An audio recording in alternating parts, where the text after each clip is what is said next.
안녕하십니까. 예, 서남이 말하는 한국의 비전 14회. 오늘은 조세제도, 다시 말해서 세금에 대해서 한번 말씀드릴까 해봅니다.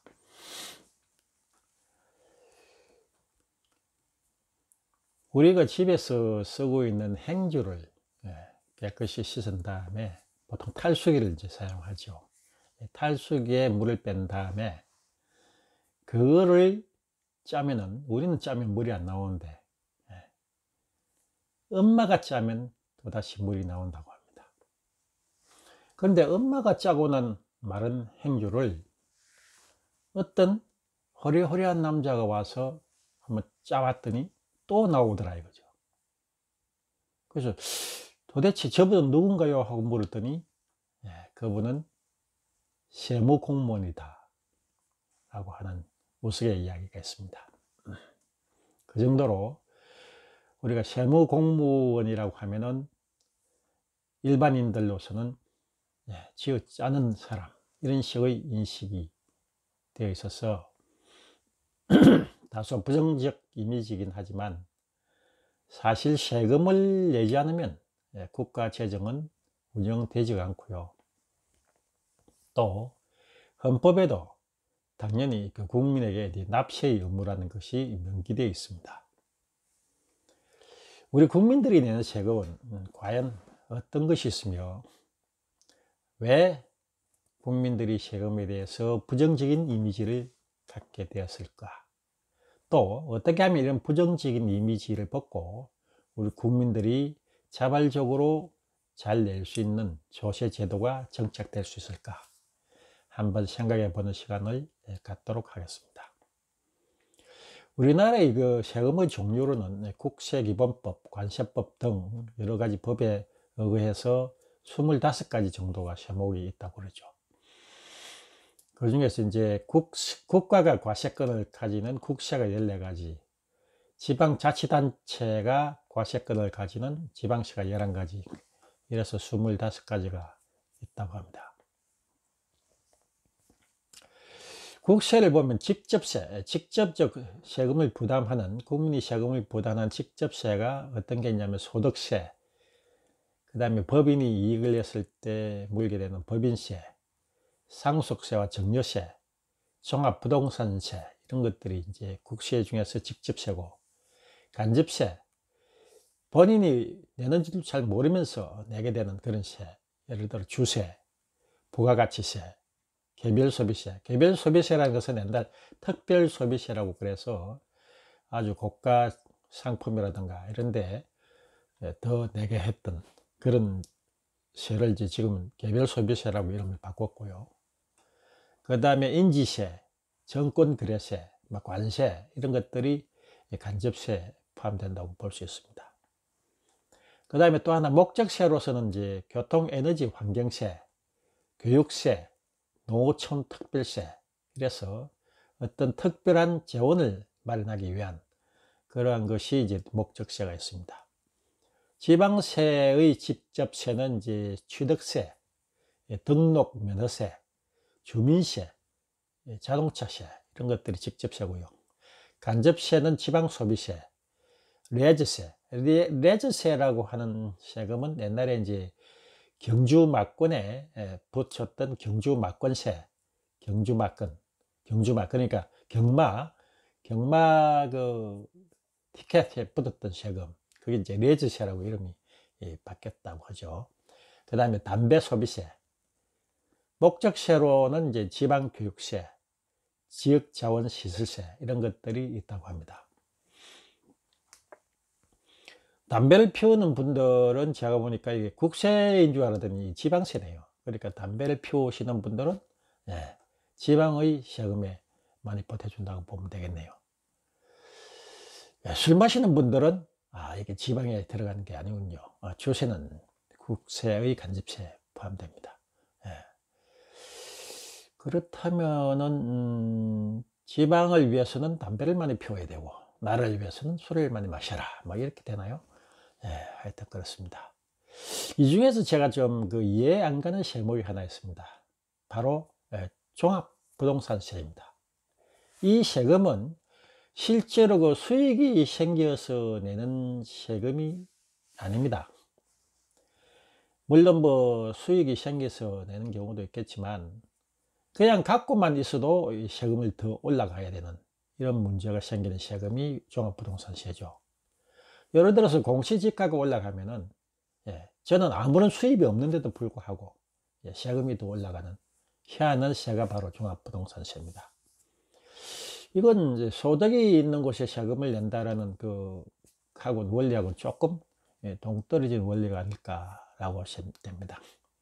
특히 이제 나이 드신 분들이 수입이 없는데 아무 수입이 없는데 종합부동산세만 올라가서 세금 폭탄을 맞게 되면은 이런 좀 황당한 일이 어디 있느냐. 저는 이 종합부동산세가 사실상 좀 이해가 안 가는 세금이라고 보여집니다. 또 소득세하고 법인세 같은 경우도 보면은 그 소득이 날 경우에 뭐 세금이 부과되는 것은 당연히 이제 납득이 갑니다. 그런데 손해가 났을 적에는 어떻게 되죠? 소득세가 환급이 됩니까? 법인세가 적자가 났다고 해서 환급을 해주나요? 그런 게 전혀 없죠. 대려 그 기업이나 개인이 이제 이익이 나지 않는다고 세금을 못 낸다 그러면은 세무서에서 오히려 세무감사가 나오는 경우가 허다하다고 합니다. 이러니 그 혹시나 모를 다음에 다가올지도 모를 그 손해를 대비해서 일부러 이익을 속이려고 하게 되고 세무신고를 줄이려고 길을 쓰게 되는 이런 문제가 나오게 됩니다. 또 상속세나 증여세의 경우에 그 비율이 또 지나치게 높아서 자기 자식들에게 그 기업을 넘겨주고 싶어도 이 세금 때문에 그러지 못하는 이런 지경에 이를 수도 있습니다. 단순하게 그 개인의 그 어떤 재산을 자식들에게 물려주는 경우와 기업을 물려주는 경우는 조금 다르지 않을 것인가 아닌가 라는 생각을 해봅니다. 2019년에 세입 예산을 따져보니까 약 476조 원 정도가 됩니다. 이 중에서 이제 세금으로 충당하는 게 295조 원 정도가 되어서 62% 정도가 국가 세입을 담당하고 있습니다. 또 그 세금 중에서도 가장 많은 비율을 차지하는 세금이 80조 원을 거두게 되는 소득세가 가장 많고요. 그 다음에 법인세가 79조, 법인세와 소득세가 거의 비등비등합니다. 다음으로 많은 게 이제 교통, 에너지, 환경세가 14조 원이 되고 관세가 9조 원 순서가 되고 있습니다. 세금 중에서 이제 종합부동산세는 약 3조 정도밖에 안 되고요. 상속세가 한 7조 정도 되더라고요. 저는 이 그 세금 세입에 대해서 따져보던 중에서 보니까 놀라운 것은 교육세를 걷어들이는 게 1년에 4조 9천억, 약 한 5조가 채 안 되는데 그 반면에 교육 부문의 세출은 얼마가 되어 있느냐면 무려 70조 6천억. 세입은 뭐 한 5조 정도 받아가지고 투자하는 것은 무려 그 몇 배인 그 수백 배 가까이 되는 70조 6천억을 세출을 내고 있는데 과연 이렇게 많은 자원을 교육 쪽에 투입할 필요가 있나 깜짝 놀랐습니다. 이와 같은 그 세금 제도를 현행의 우리나라 세금 제도를 보면서 저는 한 4가지 정도의 제 나름대로의 비전을 제시해 볼까 합니다. 첫째 뭐냐면 종합부동산세 같은 경우는 거래가 일어날 때 세금이 발생되어야 된다. 가지고 있었다 해서 자산을 가지고 있었다 해서 그냥 세금이 올라가는 이와 같은 것은 상당히 모순이다 라고 생각합니다. 만약에 그 자산이 부동산이 가격이 떨어졌을 경우에는 받았던 세금 다시 돌려줍니까? 또 그건 또 아니거든요.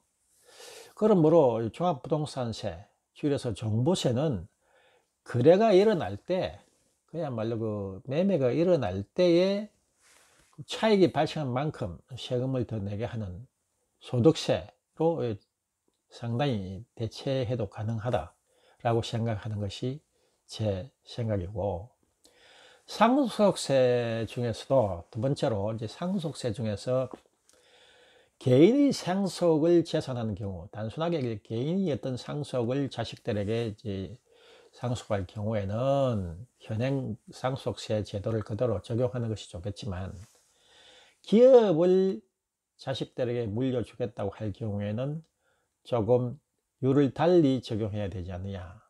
아예 없애는 게 좋겠다. 왜 그러냐면은 기업인들이 자신이 열심히 벌어서 자식들에게 자랑스럽게 물려주고, 자식들은 더 기업을 물려받아서 더욱더 이익을 창출하여 법인세로 나라에 갚으면 되는 것이 아니냐.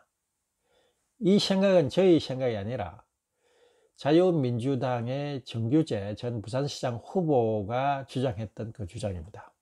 저는 그분 말이 100번 옳다고 동의를 합니다.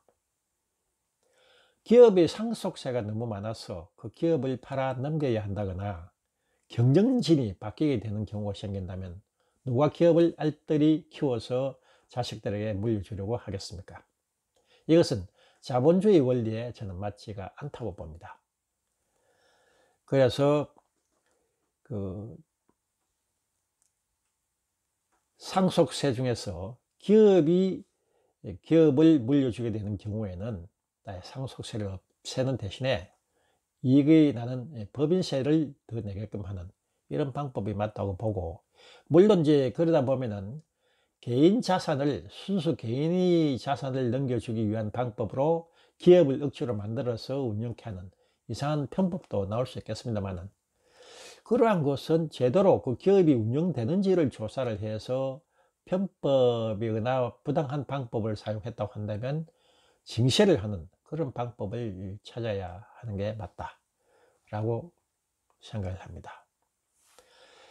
다음으로 이제 우리가 세무에 대해서 불신이 생기는 중요한 원인이 하나가 뭐냐면, 세금 안 내고 오히려 세금 포탈을 통해서 떵떵거리고 잘 사는 사람이 많다는 거죠. 이 문제는 정말 우리 국민의 분노를 자아내게 하는 그런 일들이 상당히 많습니다. 그렇다면 이런 세금을 내지 않고도 떵떵거리고 잘 사는 사람들이 없게 하려면은 제 생각에는 세무 신고 제도를 적극 활용해야 한다고 봅니다. 기업인이나 개인이 세금 포탈을 목적으로 변칙이라든가 불법을 자행한다면은 내부자 누군가가, 알고 있는 누군가가 신고를 함으로 해서 그 신고를 통해서 세무 비리가 밝혀진다면은 그 신고한 사람에게 크게 포상하는 제도를 적극 활용해야 되고, 그 다음에 그 여름 방학이나 겨울 방학 동안에 대학생 아르바이트를 대거 활용을 해서 젊은 학생들이, 정의감이 투철한 젊은 학생들이 나라를 좀 먹는 서급 빠진 사람들을 대거 솎아낼 수 있도록 그렇게 젊은 학생들을 활용을 해서 비리를 밝혀내는 데 이용하자 하는 것이 제 생각입니다. 그래서 세금은 정당하게 내고 또 정당한 보상을 받아야 한다, 이런 것이 제 생각이고요. 그 다음에 법인이 법인세를 지속적으로 냈다고 하거나 또는 개인이 재산세를 많이 냈다고 할 경우에, 그러나 항상 이게 이익이 많이 나서 세금을 많이 내면 참 좋겠습니다만은, 기업이나 개인이나 때로는 어려울 때가 발생하기 마련입니다. 기업 활동이나 자산 활동을 하게 되면은 무척 어려울 때가 생기기 마련이죠. 그렇다면은 성실하게 법인세를 잘 낸 사람이 갑자기 어떤 어려움이 봉착했을 때, 적어도 그 근거는 한 5년 정도를 세금을 열심히 잘 내신 분들이 있다고 한다면, 그 해 어려워서 이제 세금을 전혀 못 내고 그 다음에 적자로 돌아섰을 경우에 한 1년 정도는 세금은 물론 내지도 않을 뿐더러 최근에 냈던 3년치의 세금 중에서 20%를 환급을 해주는 제도를 만들자 하는 게 제 생각입니다. 다시 말해서 세금을 내기만 했는데 어쩌다가 회사가 굉장히 어려워지는 한 해는 오히려 거꾸로 나라에서 내가 냈던 세금의 일부를 돌려받음으로 해서 그 위기를 극복해내는데 한 1년간의 시간을 주자 하는 것이 제 세금에 대한 비전 중에 하나입니다. 그래서 늘 세금은 뺏어간다 또는 쥐어짠다 하는 개념도 있겠지만, 때로는 내가 어려울 때 과거에 냈던 세금 3년치 중에서 한 20% 정도를 돌려받을 수 있음으로 해서 그야말로 나라가 내가 어려울 때를 위해서 적립을 해주는 그런 역할도 해주는구나 라는 것이 필요하다면 좋지 않을까 하는 생각합니다. 그러려면 물론 이제 그에 따른 이제 재원이 많이 필요하겠죠. 특히 이제 외환위기 때와 같은 그런 위기 때가 도달이 하면은 환급을 해야 될 금액이 엄청나질 테니까, 그럴 때를 대비해서 정부는 세금 비축도 어느 정도 해둬야 할 필요가 있다고 봅니다. 그래서 그러한 재원을 잘 활용하는 대신에 그 재원을 확보를 하려고 그런다면 궁극적으로 세금을 안 내고 버티고 있는 사람들, 능력이 있으면서도 능력이 없어서 세금을 못 내는 경우에 어쩔 수 없지만, 충분히 능력이 있으면서도 세금을 안 내려고 하는 사람들의 그런 사사치 조사를 다 해서 성실하게 세금을 내는 사람이 대접을 받고 그런 세상이 되는 것이 세무행정의 중요한 비전이 되지 않을까라는 생각을 해봅니다. 다시 한번 간추려 본다면, 첫째, 종합부동산세 같은 경우는 자산이 단순히 올라갔다고 해서 세금을 더 물리는 일은 곤란하다. 매매를 했을 때, 실제 거래가 일어났을 때 세금을 내게 하는 것이 타당하다. 그 다음에 기업의 상속세 같은 경우는 없애는 것이 옳겠다. 그래서 기업을 계속적으로 영위할 수 있도록 자본주의 원리에 맞는 기업 활성화가 된다면 경제 활성화에도 크게 도움이 될 것이다. 다음에 세금을 낼 수 있는 능력이 있으면서도 세금을 내지 않는 그러한 부도덕한 사람들에게는 과감하게 우리가 끝까지 조사해서 세금을 그야말로 거둬낼 수 있도록 그렇게 해야 공평한 세상이 될 것 같고, 법인세나 개인의 그 재산세를 꾸준히 성실하게 낸 사람들은 위기에 봉착했을 때 1년 정도는 오히려 세금의 일부를 돌려받는 환급 제도를 반영했으면 좋겠다라는 것이 저희 조세제도에 대한 개인의 비전입니다. 조세행정을 하시는 여러분, 제 생각을 한번 반영해 볼 의도가 없으실까요? 감사합니다. 오늘 서남이 말하는 한국의 비전 14회 조세제도에 대해서 살펴보았습니다.